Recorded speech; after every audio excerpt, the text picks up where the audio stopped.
Want to create a smooth transitions like this? Before we start, I want to quickly share something. For this editing process, I'm using the FuryCube G1 lightweight wireless mouse, which really helps during video editing.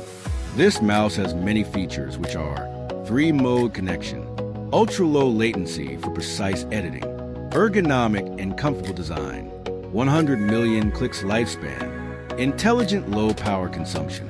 It really helps when working with keyframes and timeline editing, like in this tutorial. If you're interested, you can check the yellow card for more information. All right, let's jump into the tutorial. First, import your photo or video and music into the timeline.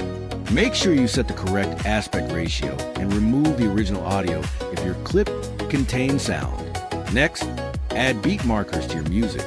This will help you synchronize your clips with the rhythm. Cut your clips according to the beat markers. Then go to the transitions menu. Select tilt and fade, then click apply to all. After that, go to the effects menu and choose chrome blur. Trim the effect to match the duration of each transition. Apply the same effect to all transitions. Press play to preview the result. And that's it. You've successfully created a smooth and professional opening. In the next video, we'll explore more editing techniques to improve your content. So make sure to like, comment, follow, or subscribe so you don't miss the next tutorial. Thanks for watching, and see you in the next video.